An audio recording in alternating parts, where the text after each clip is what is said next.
Hello and welcome, dear listeners, to the Story Players Podcast, a podcast where we take you on a little journey back in time through our history with games, where we pull an old tome off the library shelf and dust it off and take a peek back and give our own experiences and reflect on what we know and what we think about video games, past, present, and future.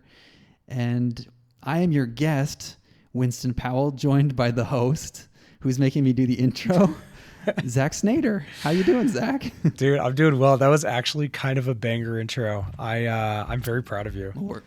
Thank you. We'll workshop it. Yeah. No, that was good though. That was good. Yeah. How you doing? So you're doing good. Yeah, I'm actually doing pretty well, man. Nice.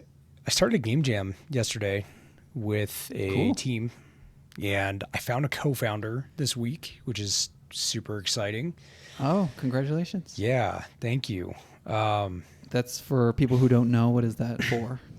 For my game development studio. Wow. Yeah. Cool. Yeah, dude. So we're like 90+% of the way to like being a sure thing. So we're sort of feeling out like awesome, how man. we work together and all this. But yeah, doing a Godot Wild Jam 68. We got a really fun idea picked out. Basically, the theme is Forge, and the idea we've settled on is creating it's called Lo-Fi Beats to Slay Monsters to.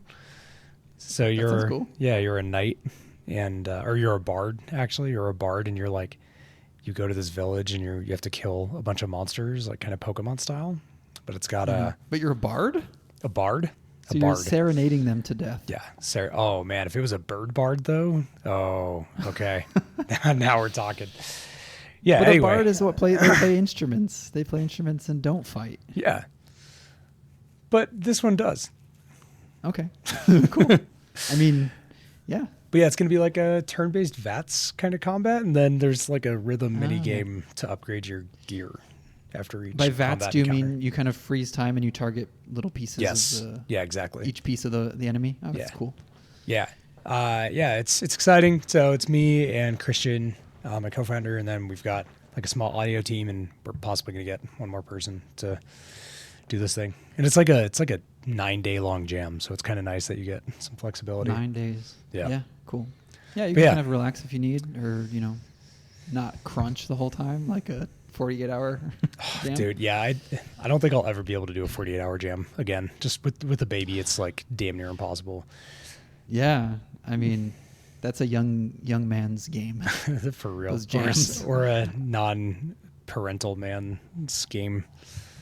Yeah, I never really liked doing jams that much. I did have one really nice jam where we stayed up all night and it was kind of cozy. And I don't know, I just felt like we made good friends in the team and it was just kind of a nice experience. I don't even remember what game we made, honestly. Actually, now that I'm talking about it, I remember. But pretty pathetic little 48-hour game jam for a bunch of students to make. That's but how it was a goes. cozy time. Dude, I did Molly Jam at UAT. And I remember sleeping under a desk. It was the Peter Molyneux, the fake Molyneux jam, the Molyneux game jam. I don't know if you remember that. Yeah, dude. I do remember. Slept under a desk in one of the little classrooms. It's adorable. It was rough, man. It was rough. I just picture you curled up under there like a little puppy, just kind of curled up under the desk. Exactly.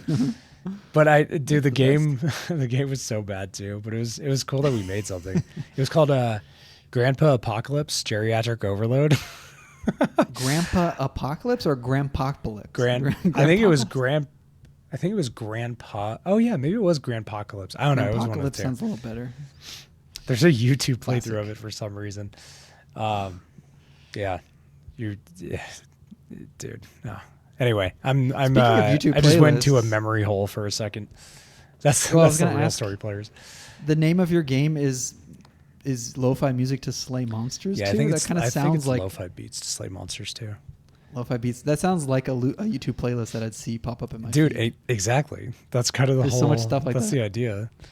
So you have a musician on board, and they're going to make some cool beats for you? Yeah, man. I am blessed with audio talent out here in the Denver area. There's a whole Game Audio Colorado group, and it's a bunch of people that have like worked on games for a long time, and they're all stupid talented and Cool. down to just like help with stuff. I don't know if this is your experience. Audio people are like, they rock, man. They're chill. Yeah. Yeah. They're always chill. And they just like get their stuff done. It's really impressive. Yeah. That's my general experience. There was one guy that I worked with a while ago that was just like, he was going through a divorce or something, so he turned into a huge asshole. For some reason, I guess that could happen. That can happen. And he was just a big jerk the whole time during that process. Like, I learned afterwards that he had a divorce, so I was like, okay, that explains it. But yeah, no, usually audio people are just like the chillest. I don't know, that's my experience too. Like, very chill, very reasonable. Yeah. I don't know. That's musicians, man. They're just a different type of person. For real, man. They're chillaxed. Yeah. They're artists, down to earth. You know? Artists are chill too, but they're trying to perfect everything, right? Right. I mean, most of the artists I know are like, I'm going to use this in quotes because this is kind of a trendy term, but they're on the spectrum. Okay, I don't know if that's a trendy term so much as it describes people sometimes. No, I think people like saying like I'm on the spectrum, even though they're just a bit quirky, you know. But I think that describes a lot of artists. I see. And I think I think of people who are legitimately like classified on spectrum are creative, like they're more creative. I think that maybe there's like a parallel there. Anyway, so the only reason I bring that up is because they're going to be kind of neurotic, nervous, come with baggage. I mean, I'm me too. Like that's me, totally full of baggage. I'm like a stray cat when it comes to my work ethic, like working with other people and stuff. Like, yeah, I'm not prepared. I would love to for that. I would love to work with you on a whole project just to get the osmosis of the vibe. I mean, just knowing you already while working on this project and the amount of help you're giving me, I'm kind of feeling like we're collaborating anyway. But my next project, when I have money to throw around, I'll definitely pull you in. All right, yeah, and then I'll get the full know. neuroses of the Acorn Bringer art style. Yeah, you're gonna learn to love it, and then you'll learn to hate it. No, it'll be great. Yeah, man, I have a topic. I know you have a topic. Oh yeah. Let's hear your topic first, because I don't mind not spending too much time on my topic. Okay, I'm pretty sure you've said something to that effect every single week, and I end up going first. Well, you're the host, so I should go first, but now I'm the host this time, so you'll go first. Anyway. Oh, so now okay. It kind of clicks together properly, whereas before I was just forcing it on you. Okay. How the turns have tabled. Here we go. Yeah, the turns have tabled for sure. All right. Yeah, man. So it's so interesting. Every time I go through this exercise of trying to think of something for this show, and I feel like I've also said this multiple weeks in a row now, like I'll get an idea in my head and I'm like, okay, this is going to be my backup just in case anything doesn't come up. And then I'm trying to think of other stuff throughout the week. And then nothing better ever comes up because I keep thinking about the original thing. So I feel like I already have this like weird kind of confirmation bias that there's a paternal element to it because you've birthed this idea and you kind of nurture it, you massage it. I think that's good though, because like keeping it in mind throughout the week gives you a little bit to chew on. Like you think about it, kind of process it a little bit more, get more to talk about, and then when we finally talk about it, it's a little juicier, I think. Okay, fair play. Yeah, man. All right. So here's my idea. And this kind of stemmed from what we were talking about last week. I don't even remember the full topics. I just remember that like we talked about Baldur's Gate again for the umpteenth week in a row. And it got me, last week was a great week. Yeah. We talked about Stellar Blade too. Oh my God. All right. I don't want to dredge any of that up. Yeah, dude, it made me think about how many video games I'm actually finishing these days and kind of game completion broadly as a topic. Because if I had to guess, like I don't have the data, I didn't look this up.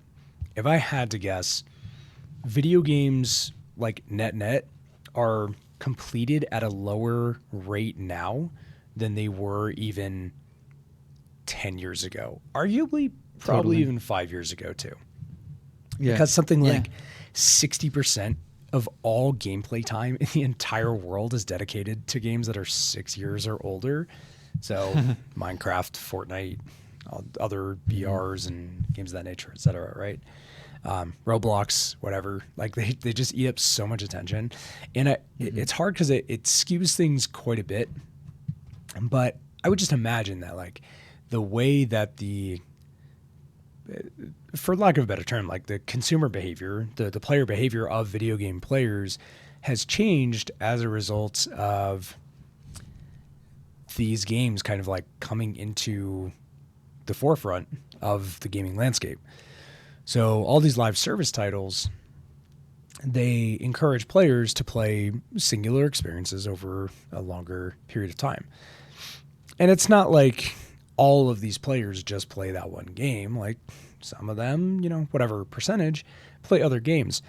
But I wonder if because of that change in behavior, it has also led to players, A, trying fewer games generally, or B, whenever they do player buy games, they just don't complete those experiences all the way through because whatever live service titles they might be playing or just, you know, other things that are happening are preventing them from completing the games that they start or purchase. There's the... go ahead. I think that there's a lot to it, but I mean, first off, the proof is in, like, if you just look at achievements. If you've ever actually finished a game yourself and you see that achievement pop up for finishing the game, you'll be like, what, 16% of people finish this game? Like this game's been out for years. What? And it's a linear single player. Like, how are people not just finishing the thing they paid for? Dude, and that's just... There's so many of those where, like, people don't even get the first achievement in the game, too. Yeah.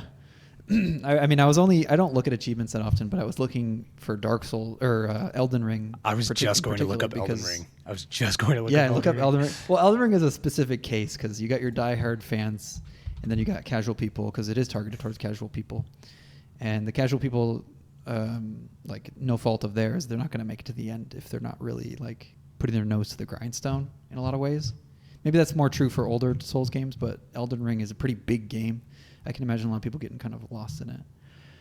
But I don't expect it to be I don't expect it to be that much over 50% completion. If that's like shooting high. But I was looking on Elden Ring in particular because I was wondering, like, how many people beat Millennia, or how many people beat this other boss or whatever, you know, because it is an optional thing. But yeah, I think there's a couple factors that's keeping people from beating games these days, as opposed to before, when you bought one game and it was the game of the month or the game of the year, really, like the big game of the year. Like if you're imagining like the NES days, or even like PlayStation 2 days, there'd be a couple great big games that year and nothing else, and there wouldn't be like supplementary games either. I think supplementary games is like smaller games that are like kind of bite-sized, or like a battle royale style game. That's a supplementary thing because there's no end to it. You just play it to basically spend time. And there was none of that back then. So when you bought a game, you played that game. And games were expensive back then too. People forget, like, they were also like, imagine paying $50 for a PS2 game. Like, that's how much they cost. Yes. I did a lot of bargain bin scraping at GameStop back in the day. Right.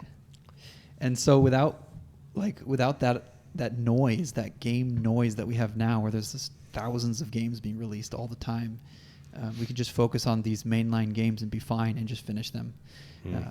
That being said, like, we didn't have trackers back then for completion. Like, who knows how many people really beat Grand Theft Auto 3? Like, I definitely didn't. I had it, but I never beat it. I just played in the sandbox, you know? It's like we don't have trackers for that anymore, but I can definitely see how, like, not having so many other games surrounding GTA 3 at the time that you could play, it would distract you from just playing all the way through it at some point. Whereas, like, now where there's so many games, you start a game up, a big game that everyone's telling you to play, you start it up and you play it, and you're like, yeah, it seems really cool. I can't wait to play more. And then another game comes out that you're interested in. And people are so eclectic nowadays, especially with media, like games and movies, because there's so much available. People are very, like, accepting of all sorts of genres, right? Like, I'm very picky personally. Like, I stick to genres that I like and visual styles that I like. But I mean, there's people out there who just play all the big games that come out, and there's hundreds of them every year, and there's no way to just beat them all. Especially with, the other thing I was gonna point out is just the whole discussion about game value and game length, the correspondence there. And I think the sentiment is going away a little bit more nowadays, but it's still there, where people are still trying to release 100-hour single-player games like Assassin's Creed or something like that. And that's just sapping people's free time. Like, there's so many games just bidding for all your time, and none of them can have it all, So, or only one of them can have it all.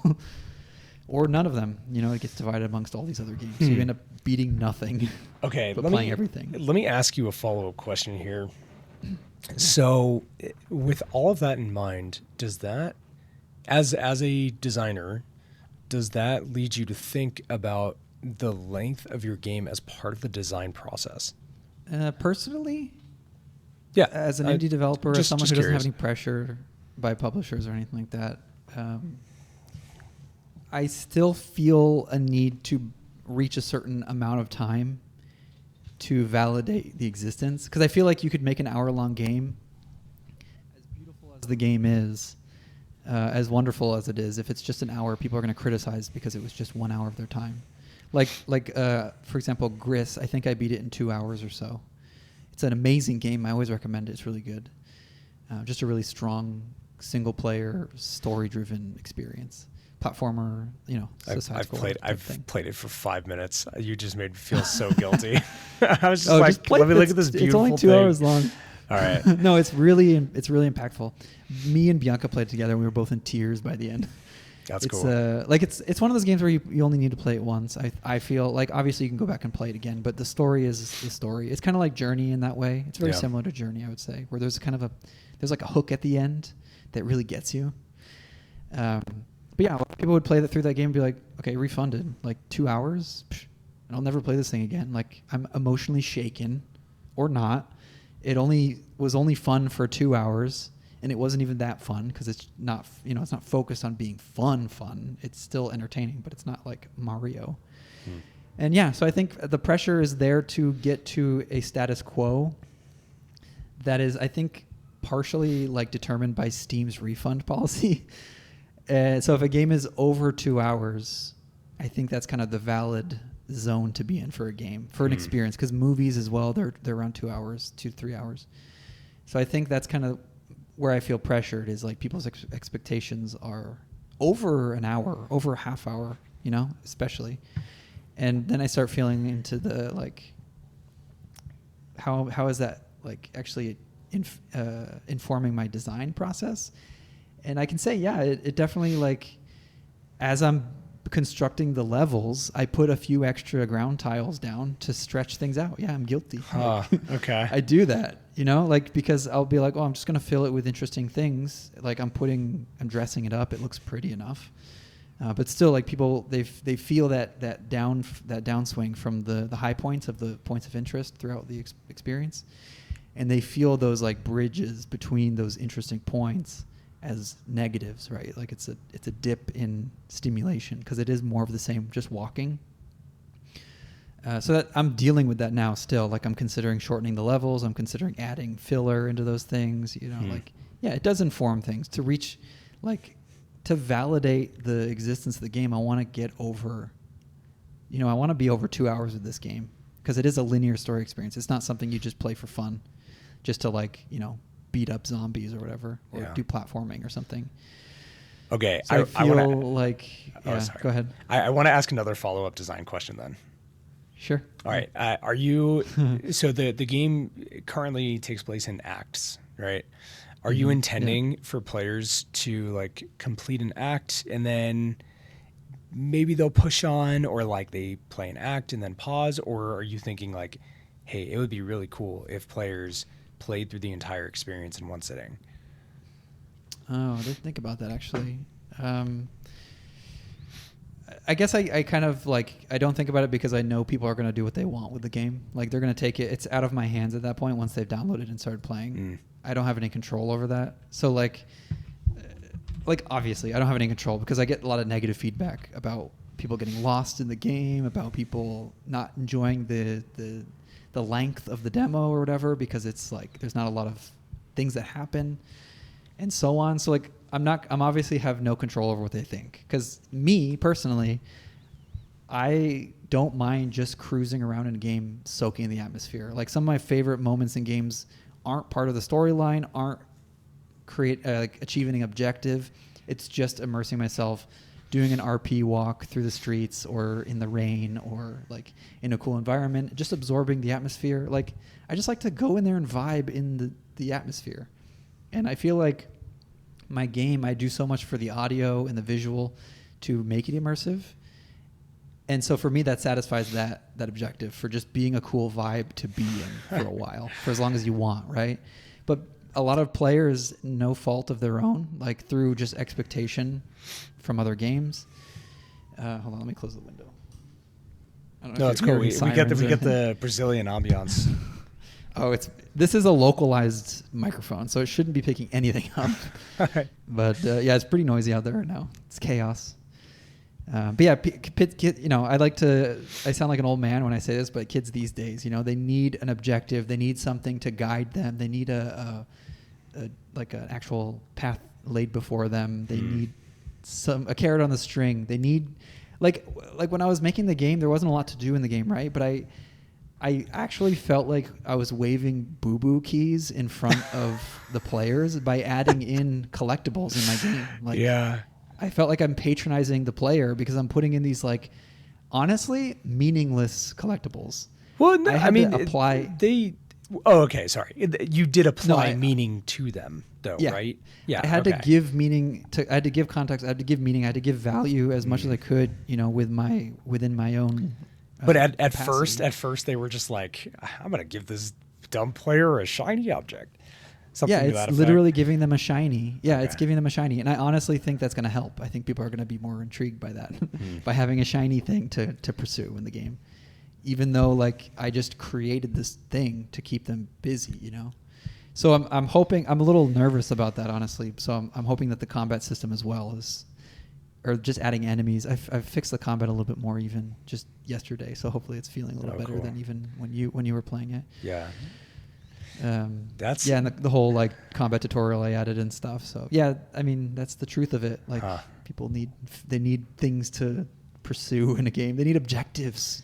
Yeah, how dare they? I mean, it's funny because even thinking about myself as a player, like I'm definitely the player that is kind of strung along by all right, what is the next thing, and there are only a handful of games that have really challenged players to not think that way over recent years, I think. Like I think Outer Wilds is a really good example of that.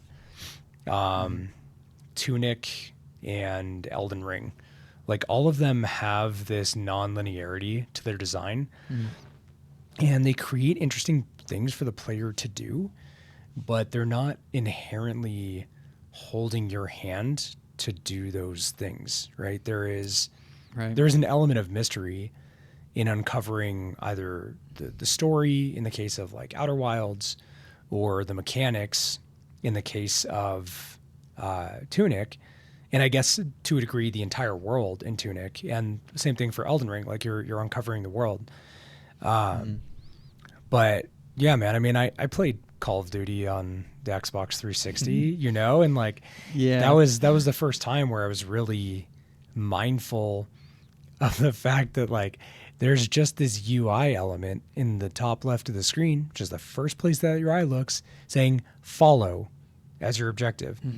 And now, 16, 17 years later, we still have games that are holding players' hands in that exact same way. Like Assassin's Creed, right? You're talking about this 100-hour experience where it's telling you what to do the entire freaking time.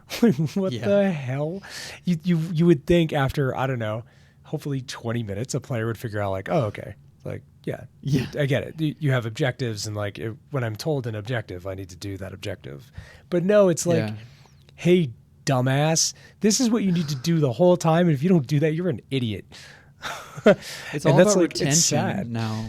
Yeah, I mean, they want to keep, like you're talking about Call of Duty. That's basically a live service game at this point. Like, it's become kind of a live service. It's in that realm now, because it doesn't really feature single player as strongly anymore, if at all. I think one of them launched without single player. Is that true? I don't know. Yeah, I think recently, But but more so, it's like they do updates regularly for the game. for multiplayer. Yeah.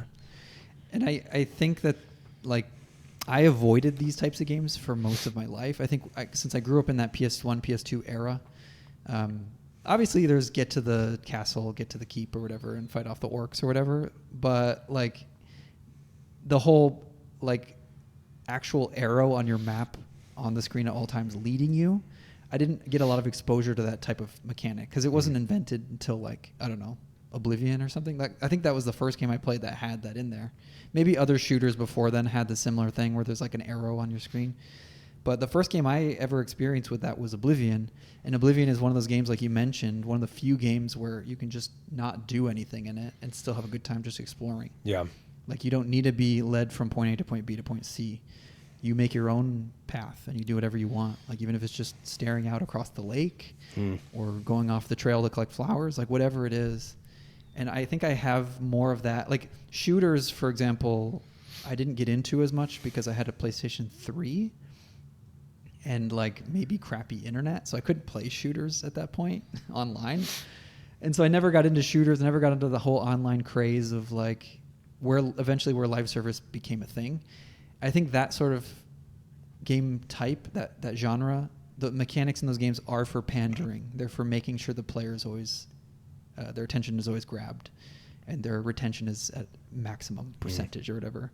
And I think kids growing up with that sort of thing, kids these days, they expect that in games and they expect to be told what to do. Like in it, when you watch a movie, you can tune out the movie and just, you'll know you're going to reach the end at some point and it's going to be resolved. You don't have to do anything with a movie. But, like, in a game, there's that potentiality for you to get lost, and they don't want you to get lost at all. They want you to just zone out, just like you're watching a movie or a TV show, and just cruise until you beat it, and then you can tell your friends you beat it. I'm very cynical about it, as you can probably tell. Yeah, for sure. I mean, it's an interesting thought, though, because it's like, has that kind of design turned games, like some kinds of games, into a more passive experience? I think so. I think into some cases more passive, and a lot of people would see that as just more accessible. Like your average Joe, who's maybe not a big thinker, not creatively like, it's exhausting if you're not inclined creatively to be that way, right? Like, not everyone reads, not everyone plays board games. Yeah. There's like a level of input from the player that's required for these things, and of course, like, your average person isn't going to be like with that energy to solve problems and stuff, like, they just want to have a good time. They just finished their shift at work. They just want to come home and relax and be like sometimes I crave that as well. Like, sometimes I just want to sit and play first person shooter and just, like, click the heads until they explode and not think about anything. For sure. And then there's other days, like, where I really want to apply myself and I'll play like an RPG or maybe a puzzle game or a card game or something. But the capacity isn't always there for some people. And I think that's most people, and I think that's why the most popular games nowadays are those simple objectives, like I'm thinking PUBG, Fortnite, the big games nowadays that are just passive fun, and nothing wrong with that. That's what a game is just fun. So whatever your level of fun is, whatever level of, like, thinking that requires, that's going to be different for most people. And I think most people just fall into that latter category where they're not looking for that. Yeah. that challenge. There's nothing wrong with it, but I do wonder if that has created this kind of bifurcation point in modern game development, where it's like, you either have to explicitly create an experience where the player can follow along as on rails as possible without having to think or act of their own volition, really, versus making considerations for the player to figure things out on their own, and going so far as to design your entire game systemically to account for that possibility. It just seems like a completely different design paradigm when you're even Yeah. thinking about how to make a game. It must really just depend on the target audience, the budget, the scope of the game. Like, that's why we see most indie games kind of doing these things that are just not digestible for the public. And so they're not as viable for market, you know, whereas like the most viable game products are those like more passive fun experiences, the kind of live service type shooter things, you know.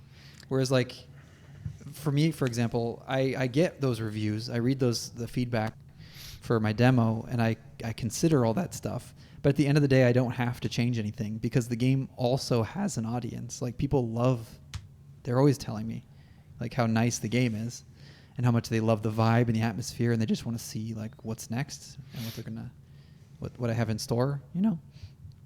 And like, that's the target audience. And even though it might not be a big audience for a small developer, that's fine. I can target that niche. I'm basically just targeting like-minded people at that point. And so the right people, they'll find the game, but that's not something that a publisher is going to be like, oh yeah, let's go with that. Let's just go with whatever your vibe is and see how that sells. They're going to want to target specific groups. They're going to want to do systemic game mechanics and stuff to make sure that they're targeting the maximum profit margins or whatever, you know. And of course, indie publishers are different. Like, they consider niche groups as well, and they understand that there's niche things as well. But in a big scope game, you can't take risks like that. Like, you need to make sure you're getting as many butts and seats for your game, as many hands on controller. Yeah, for sure. It's super interesting, man. When I was at Newzoo, we came up with this whole taxonomy for game genres, and as part of that, we also came up with these different like gamer personas. It wasn't just like hardcore versus casual anymore. It was like, I can't remember. They're on the website, but was it like personality hats or something? Yeah, to a degree. Gamers. To a degree, it was like, what are the things that impact the interest and the behavior of that player?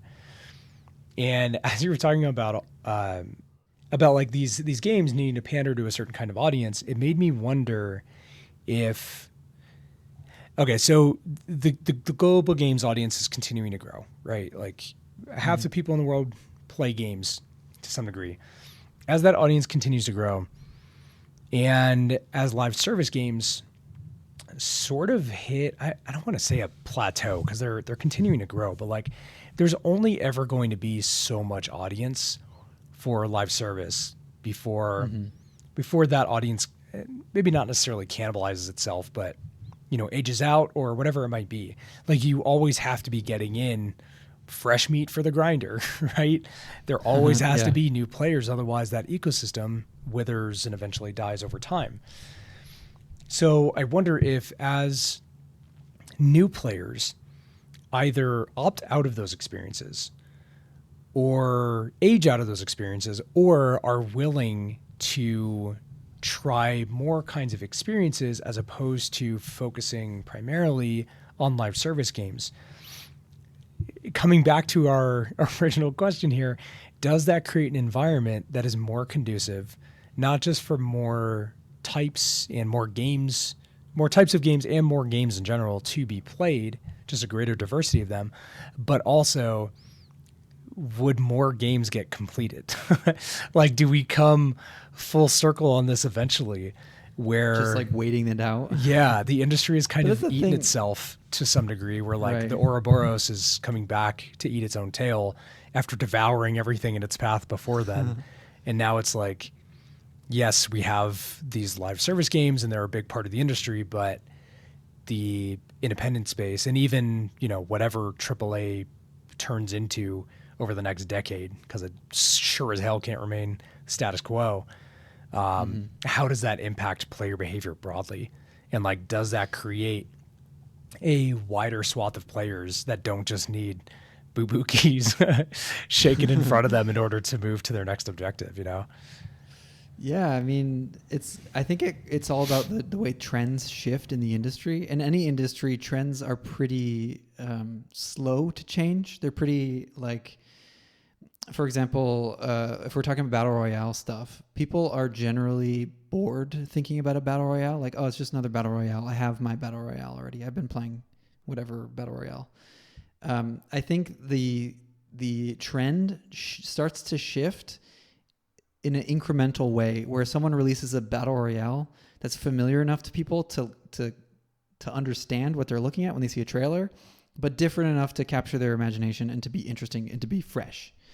And because it's such an incremental, small like movement towards innovation, towards change and creativity and new things, we do see a slow movement in that way. But I do think we're kind of reaching the end of, like, people are getting bored hearing about the latest battle royale, the latest live service game. People are more aware of what microtransactions are and what they do, and how that's like kind of conditioning publishers to think a certain way with their games. People understand that. Just look at, like, I mean, I don't want to say numbers stuff because I don't look at the numbers, but the reception to Ubisoft's latest live service grindfest infinite playability like game was very, very poor compared to what it probably would have been had that game released 5 years ago, where people were still, the idea was still kind of fresh, not quite so played out. Or even under different pretenses, right? Not just like, hey, check out our live service pirate game, but hey, check out this pirate game you can play with friends, you know? Yeah, and they wouldn't even need to be like, there wouldn't even be that buzzword live service. Like it would be a new thing.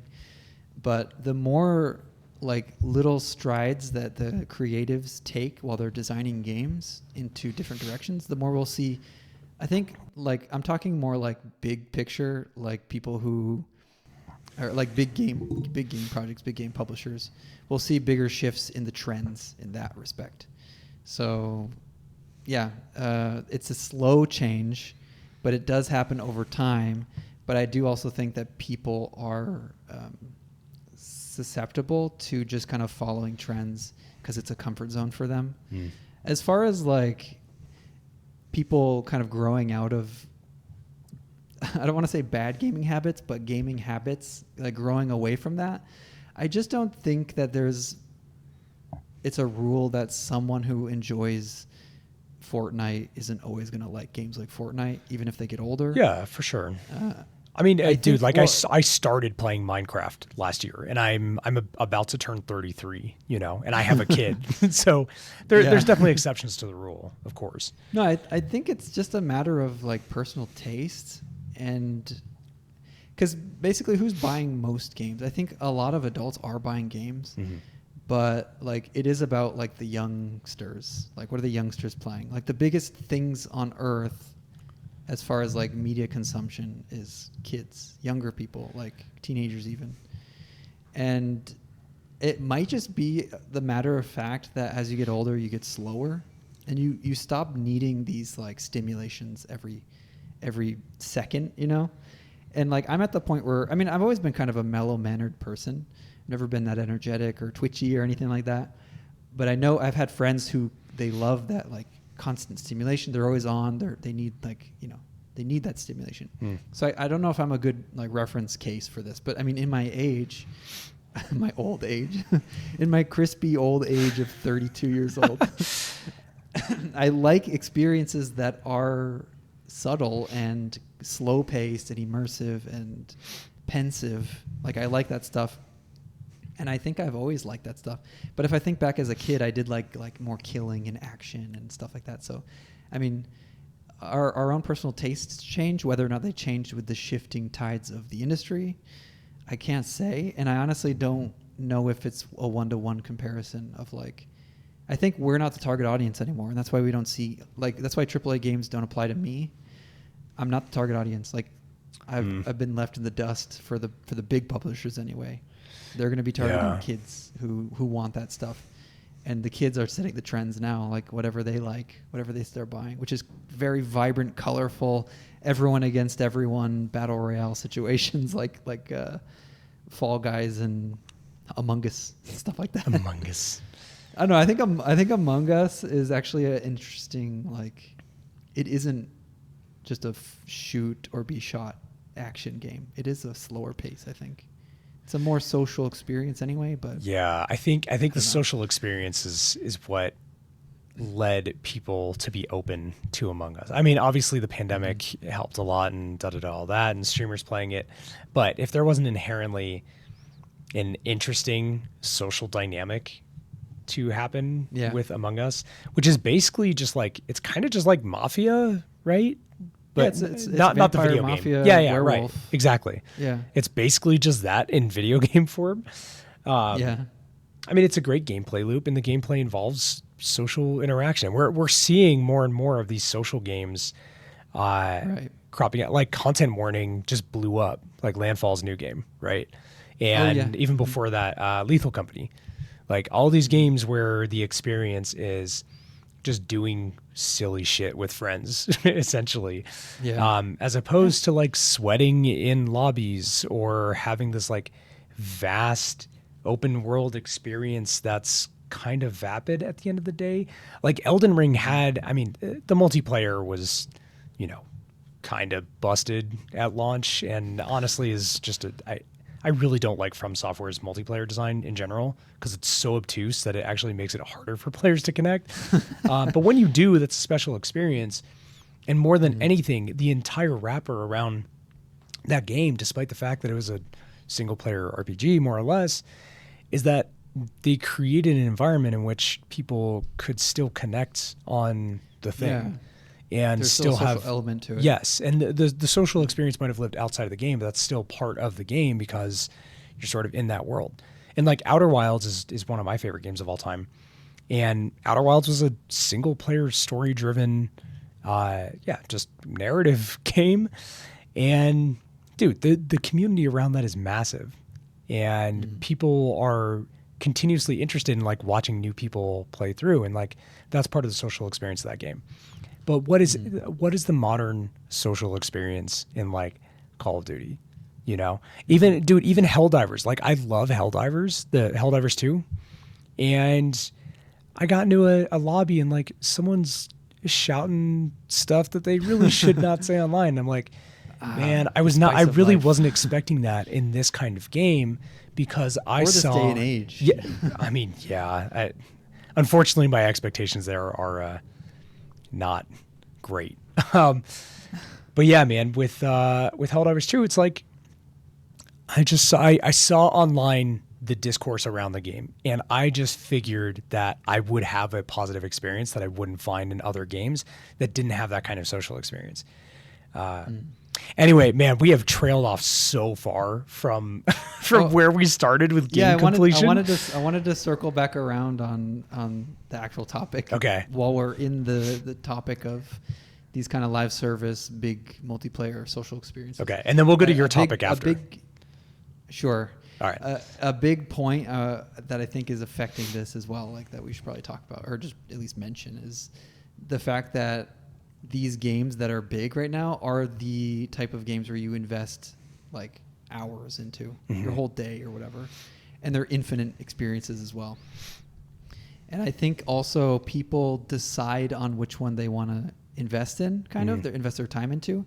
So like you don't see people playing, I mean, there's probably people who play all sorts of things, but people who play like War Thunder probably don't play as much PUBG, right? Or people who play PUBG probably don't play as much Hunt, Showdown, or whatever the heck it's called. You know, like you have to pick your battles now because games are such an investment, and not to mention just the artificial progression they all kind of require to stay relevant in the game. Like you have to keep playing the game to grind, to get experience, to do all these different things, and people just can't. They want to play all of those games, but they can only invest their valuable limited time in one of them, mostly, because the other ones they're going to get left on the shelf. Really, like they're going to try them and then leave them on the shelf, and that happens as well to single player games. Like they try it and they say that's cool. Back to my daily grind of like whatever Fortnite that I have to do to get my new skin or whatever. Yeah. Whatever Fortnite is like. I don't even know. I haven't even played it. But I think it's just a matter of we don't have enough time to play everything. And there's so much out there to play that's desirable for everyone. It's just, we just simply don't have enough time. Yeah. Man, I was at the top of this discussion. I was looking up Baldur's Gate 3 again because I was so curious how many people got the first achievement, which is basically just watching the first cutscene. It's like 10 minutes, right? 9% of people who purchased the game did not get it. I mean, 91 did, which is a lot. Wait. So 91% got past it? Yes, 91% got the first achievement. But sorry, I probably should have started the bigger number. 9%. This game sold tens of millions of copies. So there's millions of people who just bought Baldur's Gate 3. That I know, but still, dude. I mean, not even playing it for 10 minutes after spending $60 to $70 on it. Yeah, to buy the game. But here's the question I'll pose to you, Zach. Okay. If you got the game because it came out and you're excited to try it, but then started playing Minecraft that same week, would you have played the game? Dude, that is almost exactly what happened, actually. And actually, you know what? I probably would have played more Baldur's Gate 3 if I wasn't playing as much Minecraft. So maybe I'm the problem here. But I did That's like a perfect check Baldur's Gate 3 out. Yeah, totally. Like I am the kind of player that at least wants to understand some depth of the experience, even if it's not the totality of the thing. Like I want to understand what it's trying to do. And if at the point where I see what the game's trying to do, I'm not interested, I'll stop playing. In the case of Baldur's Gate 3, it really is just a time thing for me. Yeah, because it's good. Yes. Play it. Yes. But no, it's a good point. So yeah, I don't know, man. I mean, super interesting. Just one more thing, just because it's my own personal story, is I had a Steam account where I basically, all my games were almost 100%, not 100%, but I beat everything I owned in the library. I ended up getting rid of my Steam account for one reason or another. I think it's because I had to make a Brazilian Steam account, and I was like, I kind of want a fresh start anyway. I got all these games on sale. It's not like I spent that much money on my Steam account. And also games, if you have a Brazilian Steam account, are like 5 times less money. So I was basically able to buy back all the games I wanted and then, get the new ones. But basically I have a bunch of games in there. I probably have maybe, 15 games or so. I don't remember. I probably only beat like 1 or 2 of them. And the rest of them I just dipped in, came out, maybe 2 or 3. But that's the thing. It's a different slice of my life. Back then, when I had the Steam account as a kid, I played everything all the way through. Yeah. And now as an adult, I have the same games, and I have even new games as well, like the same thing. I have my adult Steam account. That's my Brazilian Steam account, and I simply just don't beat the games anymore. I just play them, get a little taste in my mouth, and then, it goes back in the wine glass. And I continue on my life. Maybe play a different game or something. Because, only Resident Evil 4, what's that game called? Kane and Lynch 2. It's still so weird to hear you talking about Kane and Lynch 2. I want to do a whole episode of this where we just dissect your interest in Kane and Lynch 2. I would love that. Oh my gosh. Those are the only 2 games I can... Oh, and Resident Evil 2 Remake, Resident Evil 4 Remake. Those are the only ones I've played all the way through just to do so. So yeah, another example. Totally. We just don't have enough time, man.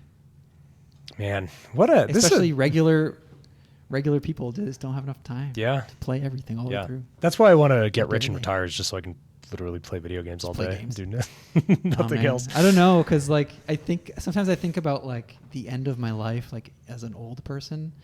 Imagine being an old person addicted to games, just wanting to play everything, all the new things, all inspired. That sounds great, dude. But dude, you're 90 years old. There's only 2 more months left. And then they announce, I don't know.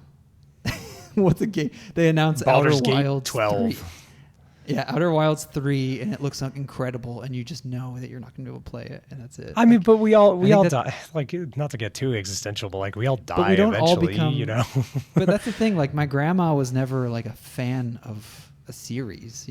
My grandparents were never their life's purpose was to play through these games. They were satisfied with raising kids and having a nice life, and that was it. And they could just die happy, not thinking about the future at all, not even thinking about cell phones or anything. But now we're there's always something new and interesting on the horizon, and it's kind of sad. The reason why I thought about it actually was because of that woman on YouTube. She's a famous YouTuber. I can't remember. I think her name is like Dogs or Food for Dogs or something like that. But she's like a famous streamer for Skyrim. And she was like, she got so famous that she was like invited to Bethesda to like check out what's going on with Bethesda. And I guess they had a conversation or something about when the next Elder Scrolls game would come out, and she was like, I probably won't make it to that Elder Scrolls game. And so like I think she's going to be immortalized in the game at some point. Dude, this is so cool. Sorry, I went to her YouTube page. I had no idea this was a thing. This is so rad. Yeah, but like she doesn't know if she's going to be alive for Elder Scrolls 6, you know? Yeah. Or Elder Scrolls 5. So, is it 5? The next one will be 6. Skyrim was 5. 6, yeah. I hate how fast I just said that out loud, but yeah. Anyway. They're good games. But yeah, that's the thing about it. Like, that's what got me thinking about it. Yeah. Dude, this is so interesting. Like, she's cool to listen to. She's got some fun takes, and she stays relevant. Like, she keeps playing new games and stuff, so it's interesting. But yeah, she's at that age where she's on the brink, you know? It's part of the natural order, and she's aware of it, but she's still like interested in games, which is I think is a very small case. I'm just gonna start a TikTok account when I'm like 78, and my grandkids are just gonna be so embarrassed by all the dumb shit that I do, and I'm gonna make sure I tag them in like every single one of my posts. TikTok's just not even gonna be around by then. Right? I'm just gonna run up and I'm just gonna dab on them, even though no one had dabbed in like. Dabbing was outlawed in 2028 after the Great Dabbing Ever Crisis. since the train accident of 64. I'm just going to go to a mall, if those still exist, or I'll be in the metaverse just dabbing on people's food court tables. Have you experienced a youngster dabbing in real life? Yeah, unfortunately. In your actual like vicinity? In my actual life. I've worked with kids on and off for the last 18 years. Yeah. So you got some dabs in there? Got a lot worse than dabs, but yeah, I got some dabs in there. That sucks. I think planking was the first trend I had to actually deal with. You had to handle it. I had to handle kids planking. Tough. That is like, are they dead or? Yeah. Well, no, dude. It's like, hey, you dumb moron! Like, you can actually get hurt doing that in the place you're doing that. Like, what are you thinking? Yeah. You know. It's tough. But anyway, let's do your topic. What do you say? Okay. I actually had a topic written down, but I thought of one just now that I prefer talking about.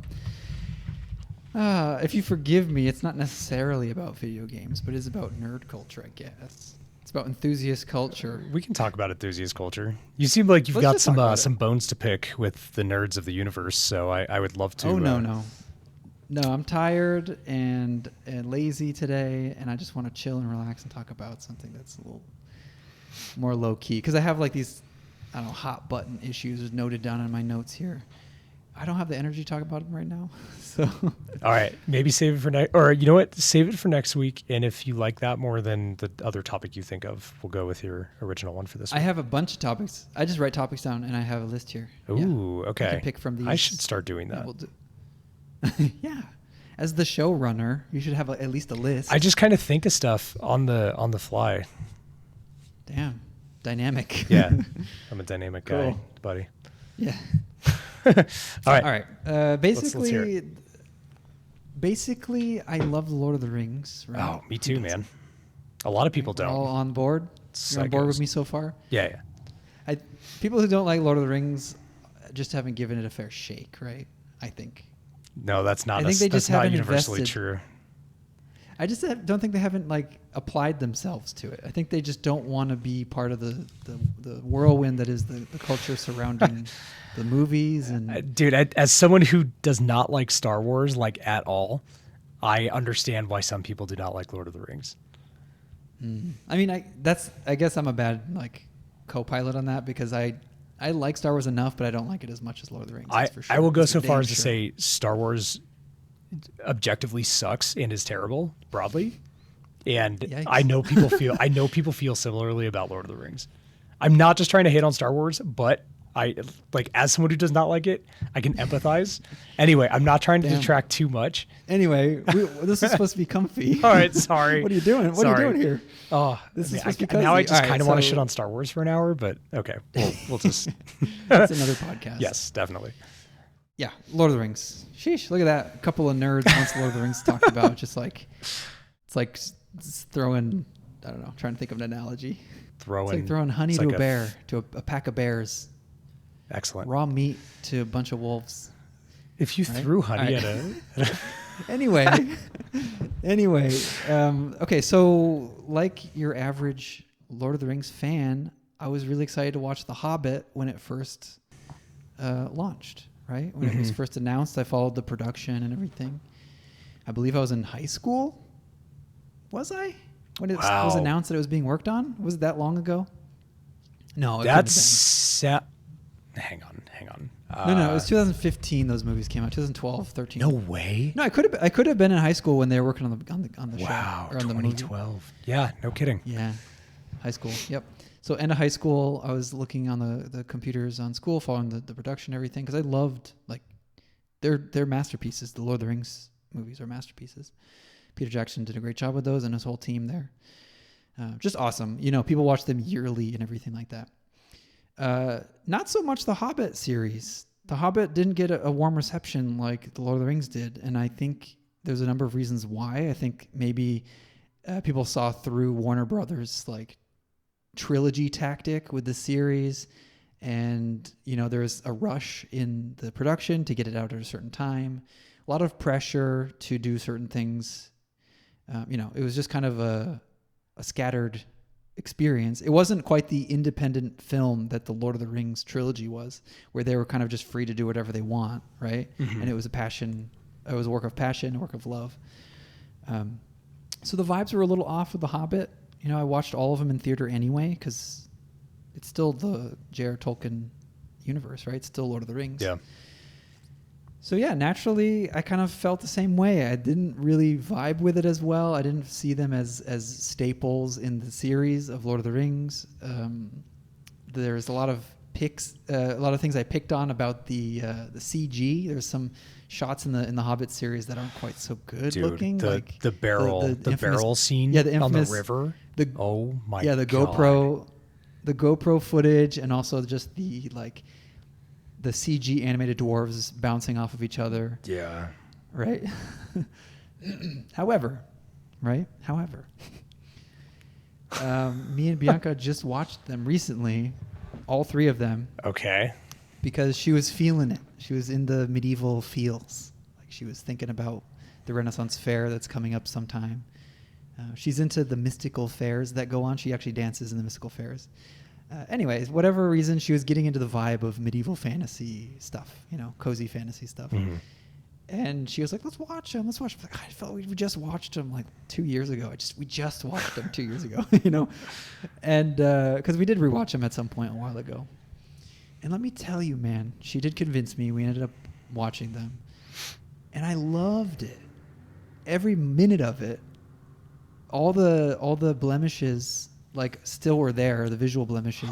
Okay. But the story, the vision, like the way the movie feels, the vibe, the looks, some of the acting maybe threw me off a little bit, because I think I don't know his name, but whoever played Bilbo, he has a different kind of vibe to him, different take, different performance than we're used to seeing in Lord of the Rings, that we saw in Lord of the Rings. And also older actors returning. You know, there's things about it that like visually seem weird. Like visually older Gandalf playing in a movie that takes place 100 years before Lord of the Rings or whatever. So stuff like that like still stand out to me, but it was such a cozy like watch, and I really just got into it and I settled in, and for the first time really I understood like the whole drama, because I never read the books, the whole like crux of the story, which is actually quite simple, but in the movie theater I just you just glaze over and just watch it in the theater. But like I felt more invested in it. I like took my time. We took our time watching it. We didn't just watch it straight through. Even a single movie, I think we split up a couple of the movies between 2 days, if not more. But yeah, it just totally turned around in the whole movie, and I'm very nostalgic for it. Tears were like welling in my eyes at the end. And there was like some nice banter between me and Bianca while we were watching. It was just like, just a good experience. And also just coming off of watching Lord of the Rings, we watched Lord of the Rings this year, I think, a couple months before we did this marathon. Even coming off of those movies, like the masterpieces that they are, like I still see them as masterpieces. I still really bought into The Hobbit, and I really loved it. And now I can hold it in a place like in my heart closer to the series and feel like it's still part of the same family. Whereas before I felt like it was kind of distant from Lord of the Rings. And yeah, I totally took a totally different look on it. And I'm wondering, like, is it because of the time that's gone by? The drama isn't as fresh in my head. The whole turmoil about the series, that I can see past all that and see like the love that was really, because there's still love and passion in the movie. There's like a lot of nice musical pieces that are put in there.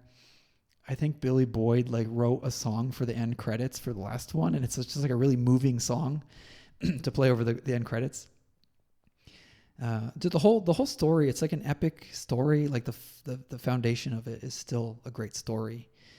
And I'm wondering if I'm just so far removed, or maybe I've slowed down. I don't care as much to criticize movies as much.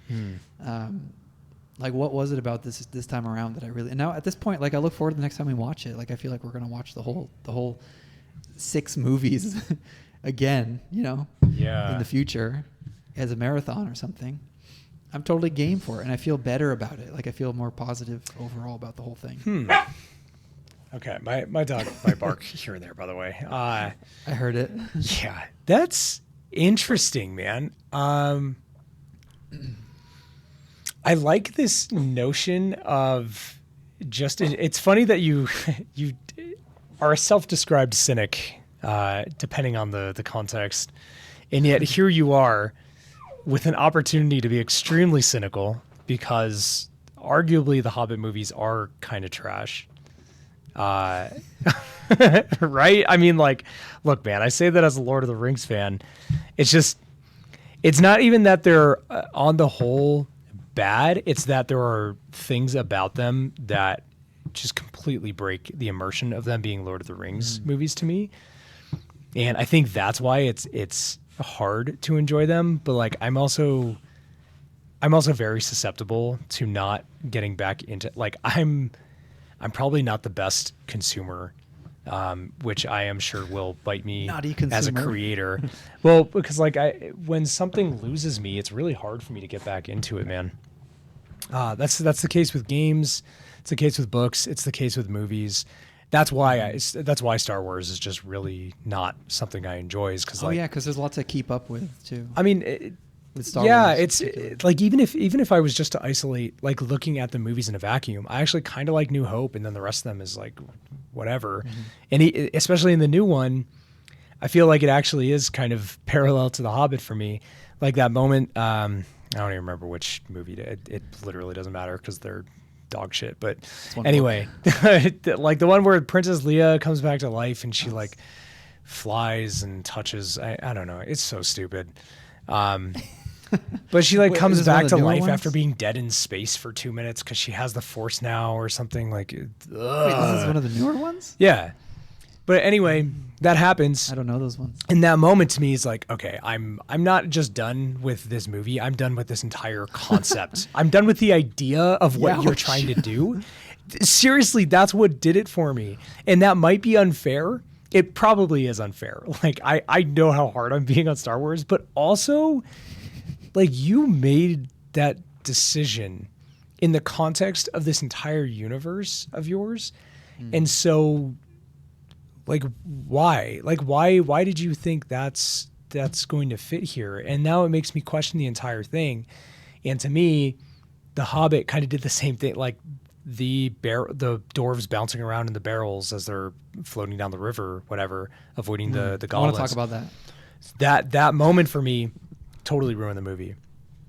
But I think it's cool, and to take this away from just my own opinions, because like I know I'm doing that, I think it's really cool that you are in a position to just be like, you know what, I'm just gonna like enjoy this on the whole.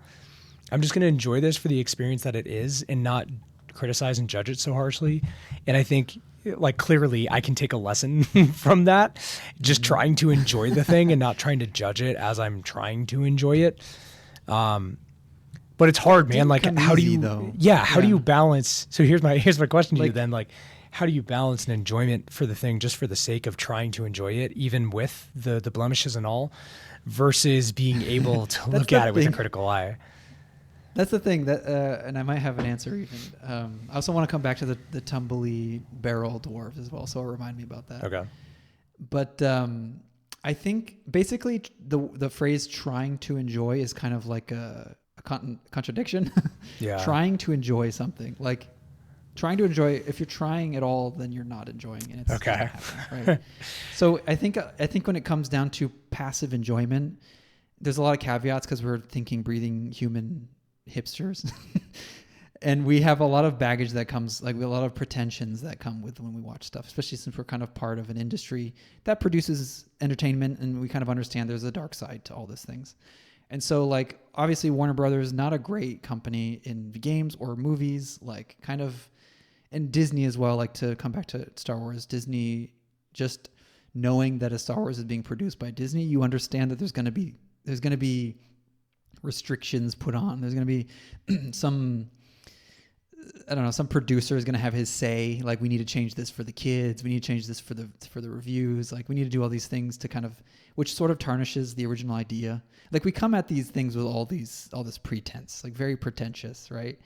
And so that's context. Like that's, everything comes with context, especially if you're like older, you have all that context when you watch something. It's like separating the art from the artist sort of thing. Watching the Hobbit series now, or the Hobbit movie series, I don't have all that context anymore, nor do I care to really dwell on that stuff. Like I know that there was struggles during development. I know that Peter Jackson had a hard time even greenlighting the project. Peter Jackson was unsure about it. Like it was going to be a Guillermo del Toro thing. Someone else was going to direct it, and then he came back around, decided to do it. Working under Warner Brothers, like obviously he had a really hard time. Issues with all sorts of issues, like restrictions, time issues. So I think things aren't as polished as possible. There are things featured in the movie that maybe shouldn't be there, like, new characters, different storylines, removed scenes, removed context. When you remove yourself from that, like it just happened organically because it's been so long since I've seen it. I just didn't want to immediately criticize anything. And I think that's part of it. When you have that presumption, when you have that pretension, something that's just average, something that's just part of the movie, you can criticize it. Like you can criticize anything about a movie. Like, and it just comes down to how creative you want to be with it in your own headcanon, or how creative you're able to be. One example I can remember is the War of the Worlds movie. Mm-hmm. I remember my friend was really criticizing. He says that movie's stupid or whatever, because why would an alien want to drive the 1,000-year-old spaceships on Earth? Why would they want to get in these relic machines and try to fight humanity? And like that was the criticism he had about the movie, aside from the whole like water being the enemy or whatever. Yeah, like, that was part of it too, as well as signs. That's another thing about signs. But like not coming at it, because I can tell he was speaking through the words of his dad, because he's very like his dad, right? I think his dad had this opinion, and he was like, "Yeah, that's right, Dad. I have that opinion now too. Like War of the Worlds is dumb because they're aliens driving these like millennia old spaceships, and that doesn't make any sense. Like we're not going to drive 1,000-year-old cars in the future. It doesn't make any sense. Because if you don't know, the spaceships were buried on Earth, and then they zapped themselves into the spaceship. I forgot that detail. So you've never seen World of Worlds? I have. Okay, I did not recall that at all. I thought they just landed and started part of it. Killing people. Okay. And without any of this, like my dad never complained about World of Worlds. It was a cool movie. Without any of that pretension to criticize it right off the bat, I just was like, but Ian, they're aliens. I'm using his name. But Ian, they're aliens. Maybe their concept of time is irrelevant. Maybe 1,000 years for these aliens means nothing. Maybe they don't even exist with that layer. Like time doesn't have meaning. Like what if they're an alien race that are all about physicality? It's like time is irrelevant to them because they're infinite life like physical beings or something, like interdimensional, like they're from a different plane. Look of at you existence. looking at these things through an optimistic lens. Because I could look That's at the that thing, exact same detail and be like, yeah, but the Arrival had aliens land, and like they addressed that in such a self-serious way that actually worked, right? Yeah. Where War of the Worlds maybe didn't do that. Didn't do it quite as well. Yeah. But I know a movie isn't real, and I can put aside that disbelief to just, or no, what is it? Yeah, suspension of disbelief. I can be in the disbelief.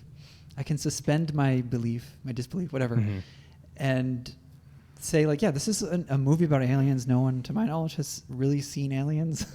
So like they can do whatever the heck they want, and the reasoning, like they don't have to explain everything to me. That's the worst thing about when a movie explains everything to you. So basically I came at it from this perspective of giving the movie the benefit of the doubt. And I think a lot of people don't do that. People who criticize movies, they give it the opposite. They don't give it the benefit of the doubt. And another example would be for Star Wars would be like, what's that character? That character who's like got Anakin's mom as a slave or whatever on Tatooine. Jabba the Hutt? No. Jabba the Hutt? No, in the movies from the 2000s. I don't remember his name. He was the fat guy who flew, and he was like, "Oh, Andy, come over here. We'll roll the chance cube." Gordo, I think. Something, yeah. Right? Wow, that was a really good impression, buddy. I'm glad I hit the mark. Dude, can you do the rest of the show? What does he even say? And here's the thing about the Hobbit. The thing about the Hobbit, Andy. Come over here. I don't know what he says. Anyway, so basically the criticism there is, how is he flying with such tiny wings, right? Yeah. Because he's huge in comparison to his wings. And it doesn't make any sense that he can fly with those little tiny wings. And that's a criticism you could make about the movie. But then I ask you, is it not a science fiction movie? Don't weirder things happen that you're not focusing on? Like you just chose to focus on this thing. Whereas like, isn't it weird that like they have hovercraft that don't kick up dust? How does that work? How is there sound in space? Like there's things that people aren't focusing on because it's part of enjoying the experience. And then some know-it-all with all this pretentiousness comes in, and he's like, technically he shouldn't, the mass equation equivalent to the whatever, he shouldn't be able to fly. Like they have this pretentiousness that ruins that scene for them or whatever. Yeah. Well, I think I just put mine on full display, right? With the whole Princess Leia got shot out of the ship and then she comes back to life. I'm like, this is stupid. Right. That speaks exactly to your point, right? No, and it's a valid criticism. Like the War of the Worlds thing's a valid criticism as well. It's all about the context you give yourself and the suspension of disbelief. Like, does it matter? And if it ruins the movie for you, it ruins the movie for you. But what I'm saying is, join me on the side that just enjoys things and feels better about it. Because I used to not like The Hobbit. I used to be like, oh, come on, honey, we don't need to watch The Hobbit again.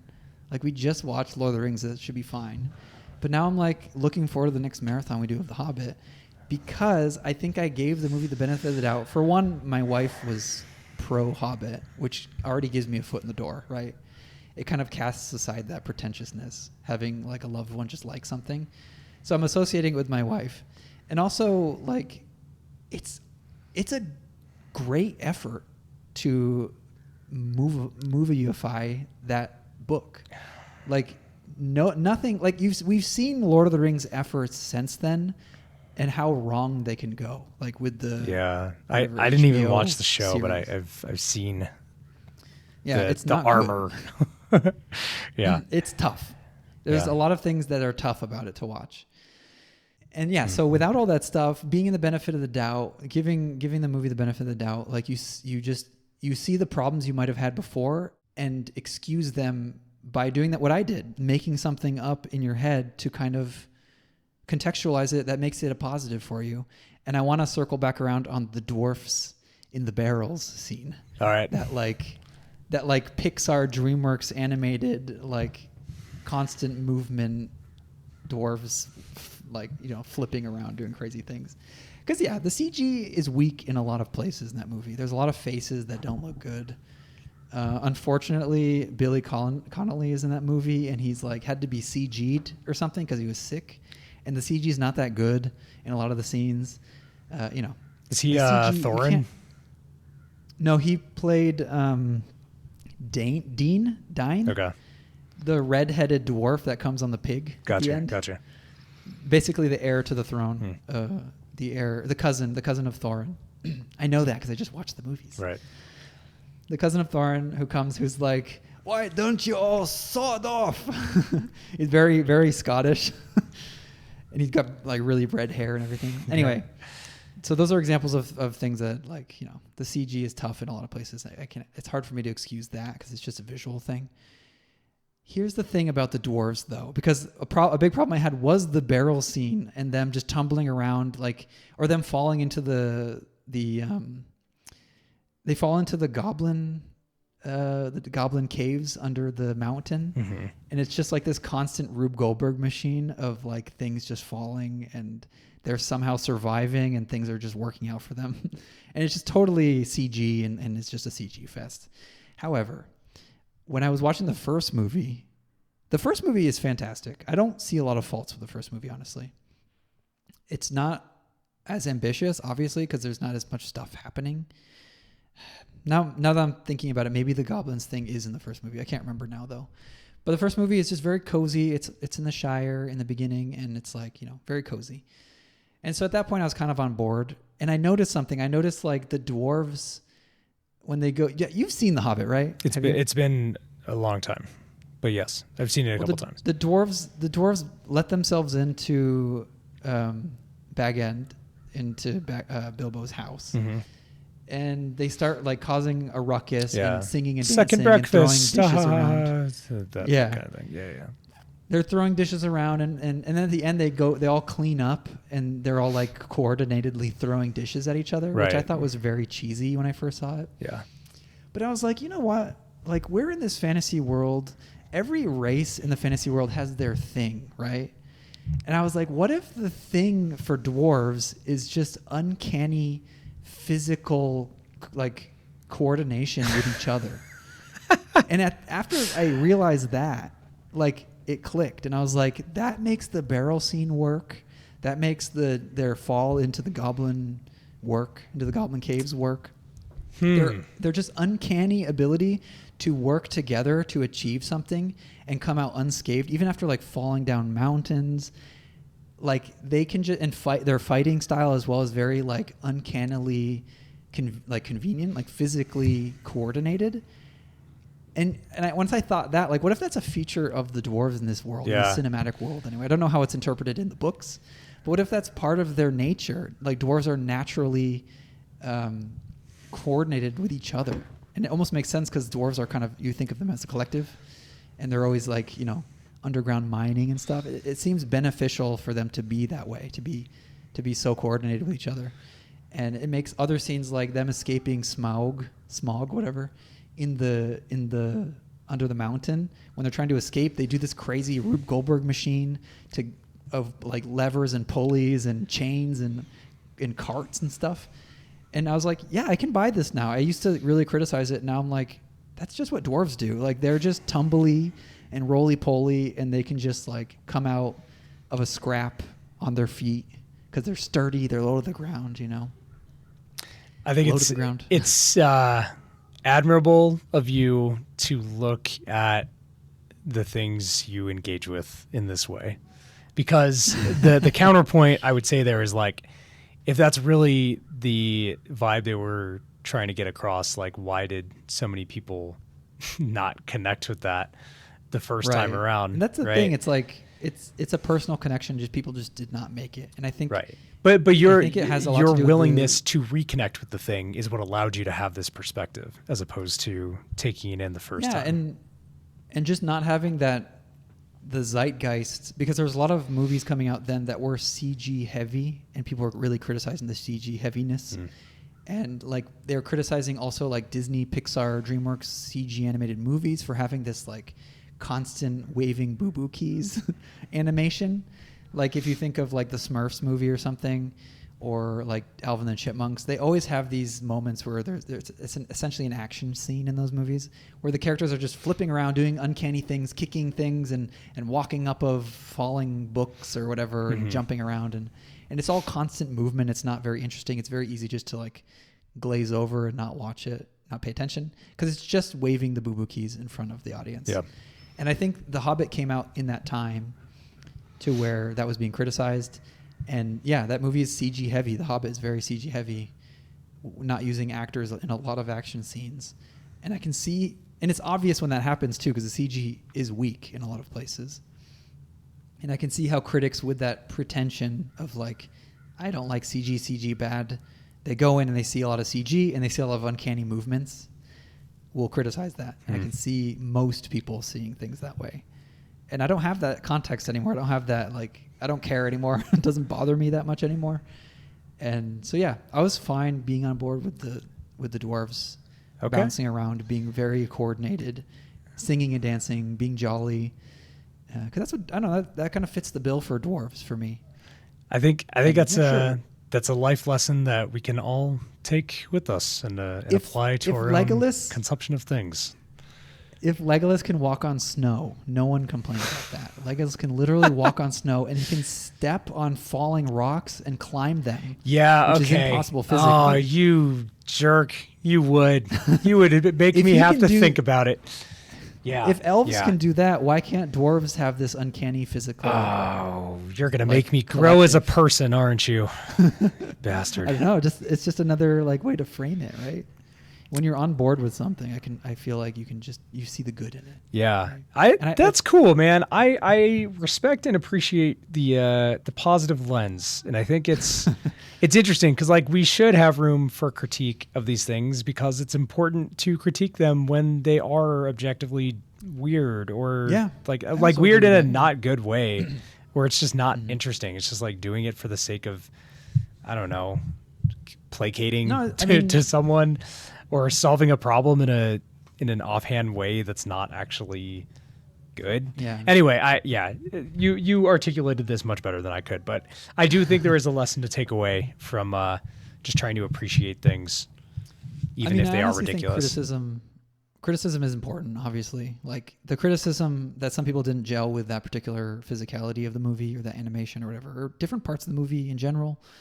It's important to criticize to keep the standards in a good place for most people, and feedback is always good as a creator to hear.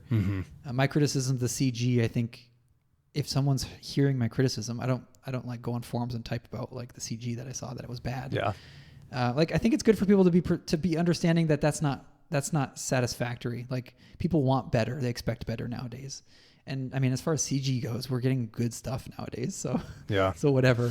And I think it always steers people in the right direction. It's like something that is always in the back of a creator's mind to keep these things in mind. But yes, also being less of a critical person makes you a happier person if you're just consuming. Because at the end of the day, that movie is never going to change. The Hobbit is always going to be there. We may never see The Hobbit reinterpreted in our lifetime. Like maybe Guillermo del Toro will do like a stop motion Hobbit someday or something. The fact of the matter is it's the only Peter Jackson Hobbit movie we will ever see. And that to me is something very special. And that is something that like, it's good things, it's flaws, it's got bad things, like anything in this world, like even like a relative who you don't love that much, who's like kind of mean sometimes, or like does stupid things, like there's still good things about that human being that you appreciate. And I feel like a work of art is similar. Like there's good and bad in everything. Like even the Lord of the Rings, I have issues with some of the CG is not so good in that movie. Even back then, it didn't look so, like the underwater scenes, they just didn't. But at the same time, it has a look. It has its own look. And to me, like it's harder to criticize something that has its own look. And so, anyway. Okay. Yeah, man. Cool. I think I'm happier because of it. And I do this with human beings as well, like that I don't like famous people that I don't like. I like, why don't I like them? And how can I like them instead? Because you feel better anyway. You just feel better after. It doesn't do to be critical all the time. Sometimes it's necessary, but yes, I do understand your point, and it's very respectable. You're an admirable man, buddy. But honestly, I think I just married a good one. It maybe helps me settle. Dude, tell me about it. My goodness. Settle down a little bit. Having to slowly deconstruct myself and fighting against that unraveling over time is wow, what a battle. Yeah, man, I think that'll do it for us today. Yeah, man, thanks a lot. This has been fun. Yeah. Well, that has been Story Players. Nice. I have been your host, Winston Powell. You can follow me at Acornbringer on all the social media. I mean, Instagram and Twitter by all social media because I'm not on Facebook anymore. Zach, where can people follow you? Yeah, you can find me on LinkedIn at Zachary Snader. Sometimes I'm on socials personally at ZuluZach or ZuluZachQC, but I think I'm going to make actual social media accounts for my studio and like maybe post every now and then. So all of that's at name? Yeah, it's my studio is named Wildkind and all of the handles are Wildkind GG because someone took Wildkind a long time ago on social media. So yeah. Cool, man. Very nice. All right. Let's just imagine us closing the book and then putting the dust back on the book and then putting the book back on the shelf. And that'll be the end of this episode. Beautiful. Until next week when we record another one. Okay. Excellent. Yeah, thank you very much.